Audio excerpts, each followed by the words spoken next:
he ended up laughing, and I don't remember like making too many racist jokes after that, but like I don't know. The nature of our dynamic at Respawn was that it was always very playful up until a certain point, when it all kind of started to get a little convoluted, if that makes any sense. I think that's the best way I can say it. So I met Wood, the first time I met Wood, he walked up to me and shook my hand, and he had this big smile on his face. And I told you that when you meet someone as tall as his, it might be your first instinct to be intimidated, and it was certainly mine. But Wood goes out of his way to, he knows that. He knows he's a huge guy, and he knows that just his physical presence scares the shit out of people, and he's such a fucking gentle giant. Like, no doubt I think Wood would fuck someone up in a heartbeat if they crossed him the wrong way. I really think someone would get hurt bad. Like, I worked out with Wood I'll get to that story, but he goes out of his way to make sure that his smile and sort of generally agreeable disposition maybe takes precedent over the fact that he's physically intimidating. So even though he's big, you end up feeling really comfortable around him.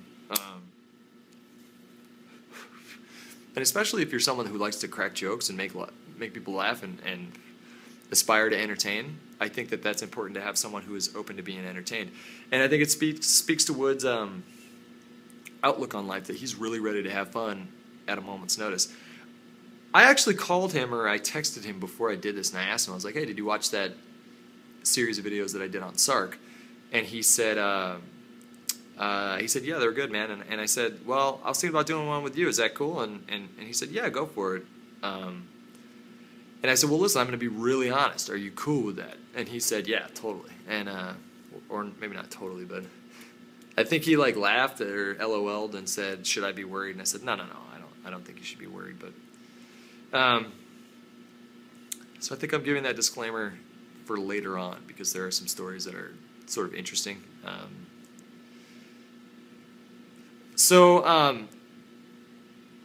I was very overwhelmed when I first started working at Machinima, and I think in the good kind of way. In the good kind of way. Like, I was nervous sometimes, and I would get butterflies in my stomach, and I wouldn't know how to handle myself in any given situation, because and there's no training for like internet host personality. It's like you're either born with it or you're not. And I don't think I was born with. I think I was born with a curiosity to make people laugh, but I don't think I was born necessarily with the inherent skills to craft something that's sort of smart and funny at the same time. And that's something that I've always. Well, no, something that I've not always worked on. But after working with Wood, I learned to start paying more attention to things. Like, I would ask him after a while, like, do you have any input for me as a host? And he would always say, especially in the beginning, like, no, you're doing great. Because if you can remember, Wood laughs a lot. And so there's so many videos of, it's usually Sark. It was usually Sark that set him over the edge. I might have a couple times, but I don't remember anything specifically. But it was usually, Sark is so funny that it's just so hard to not laugh sometimes. And sometimes his delivery is just so spot on. And Wood was usually the one to crumble first, although I did laugh a lot. I laughed more in the beginning, I think. Like, I couldn't keep my shit together for more than a minute around Sark without laughing, because I don't think I was very confident to, like, bounce off of him. Maybe now. Maybe if we did a video now, which I think we will do eventually. But I might have got sidetracked again, but I don't know how good I am at, I don't know how good I was at, like, crafting sentences in an artistic way for the sake of comedy. That's something that I've always aspired to do, but I've never really managed to pull it off consistently. And Wood was the guy that was, like, he would tell me things like, I would ask him, do you have any advice on how to edit? And he would say, yeah, watch Ryan Seacrest. And my first reaction was, fuck, guy's a douche. And then he said, you can think he's a douche all you want, but because Wood used to work for E too. I think he used to do some freelance for E. I think maybe even for like the Kardashian show. I'm not sure, but Wood's a pro editor. He's a professional editor, and I get so sidetracked sometimes. Where was I even going with that? Oh, so he told me to watch Ryan Seacrest, and my first reaction was to tell him, like, guy's a nerd. Why would I watch that? And he said, do you want to learn or not? Like, watch from the best. That guy's a machine. He's up at 5 o'clock every morning, Monday through Friday, to do a radio show, and then he's off doing this and that and the other thing, and he's just a machine. So if you want to learn how to host, watch someone who's good at hosting. And so I did. I started watching, like, I started paying attention. And you know what I discovered? Ryan Seacrest is a fucking animal. That guy's a machine. And I have a...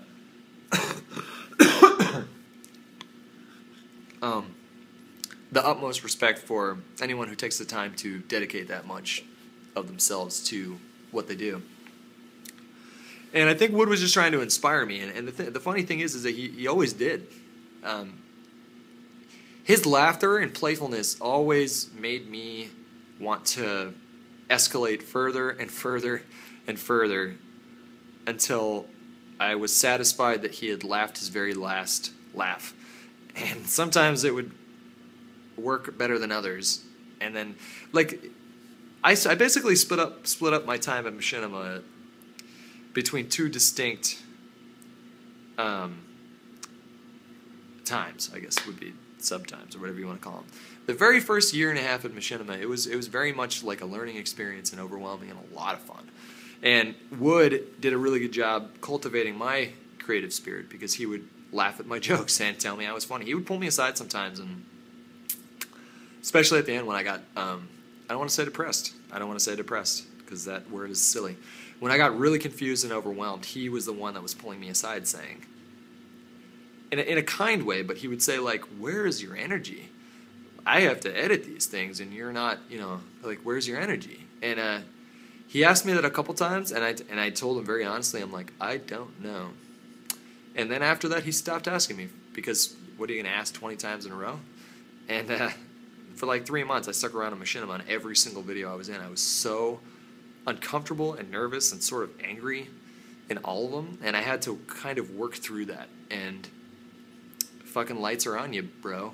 Like, you got 2 producers watching, 2 light people, 2 cameramen, two other hosts next to you, and you're massively confused. Action.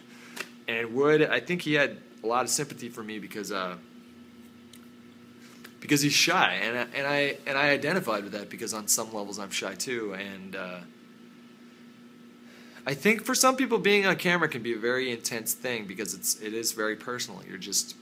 You're recording your image and then displaying it for people to judge, and I think Wood likes to keep his life sort of not small but private, and so that's hence the mask, and hence the like, you don't really know too much about Wood, do you? Because he doesn't really say much about himself, and which I think is a shame because I think he's so funny, and I obviously think he's a skilled editor.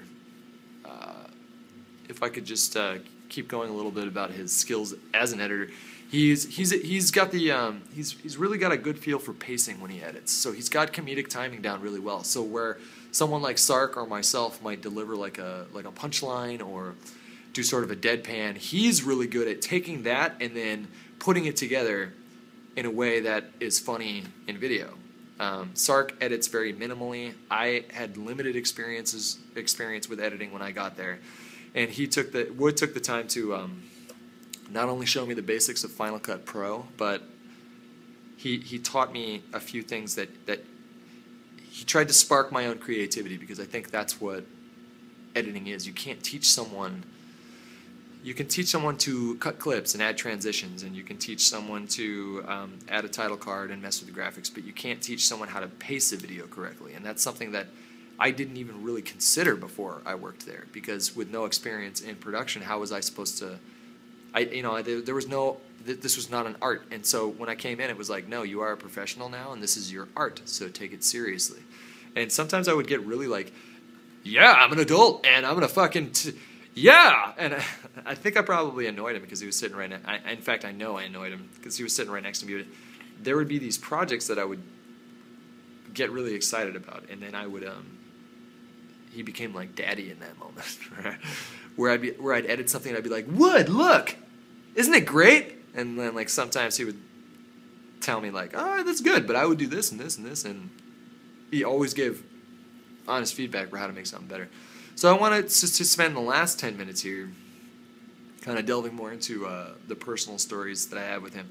And there's one memory that I'm going to close it out with, and then I'm going to think for a second for another memory now of all right, one just came to me. So it was 2011 or 10, I'm not sure, but we were in Machinima was in Seattle to cover PAX Prime, or PAX West as it's sort of unofficially referred to as. But we were there obviously covering the event for Respawn, so he was there cutting, and then me and Sark were there, and I guess probably Nanners too.